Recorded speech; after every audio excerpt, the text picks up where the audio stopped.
And all of my projects come from questions I have, and my questions became a lot more personal after I lost someone that I loved. Her name was Joan, and she was a mother to me for 15 years. She was the one who encouraged me to pursue my creative dreams when I was 18.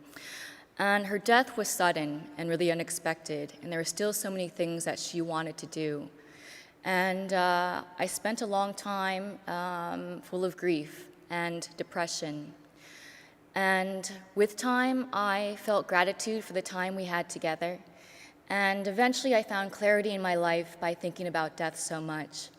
But I struggled to maintain this perspective. I think it's easy to get caught up in the day-to-day and forget what really matters to you. So I wanted a daily reminder, and I wanted to know what was important to the people around me.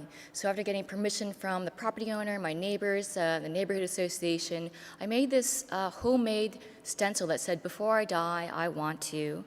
And with help from old and new friends, I painted the side of this crumbling house with chalkboard paint and stenciled it with this prompt so that anyone walking by could pick up a piece of chalk, reflect on their lives, and share their personal aspirations in public space. Again, it was all an experiment, and I didn't know what to expect. But I thought, well, because it was cheap to make, it's no big deal if it doesn't work out. Well, by the next day, the wall was entirely filled out, and it kept growing. And this neglected space became a constructive one, and people's responses made me laugh out loud and cry, and they consoled me during some of my toughest times. I understood my neighbors in new and enlightening ways. And I think most importantly to me, I saw that I'm not alone as I'm trying to make sense of my life.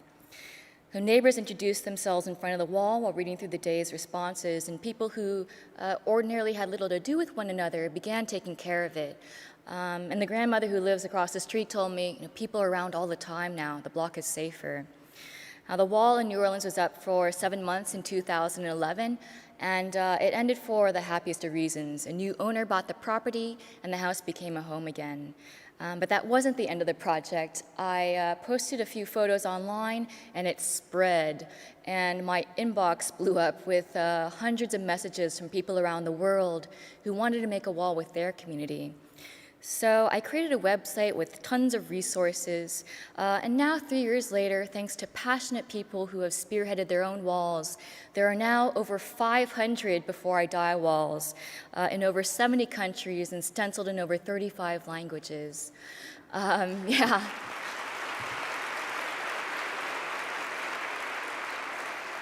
And it has been one of the greatest experiences of my life to see this tiny experiment in my neighborhood grow into this global project. And I'd like to share a few photos of these walls around the world and some things that people wrote on them. Before I die, I want to organize 1,000 exhibitions. Before I die, I want to become a real businesswoman. Before I die, I want to be accepted by my parents. Before I die, I want to be a stripper and a nun at the same time. Before I die, I want to master the trumpet. Before I die, I want to see where my grandma grew up. Before I die, I want to hold her one more time. Before I die, I want to stop being afraid. These public walls are like an honest mess. They're an honest mess of the longing and pain and joy and insecurity and gratitude and fear and wonder that you find in every neighborhood. Everyone is going through challenges in their life, and there's great comfort in knowing that you're not alone. But it's easy to forget this because there are a lot of barriers to opening up. And while those barriers remain, it's easy to become impersonal and forget the humanity in the people around us and become even adversarial.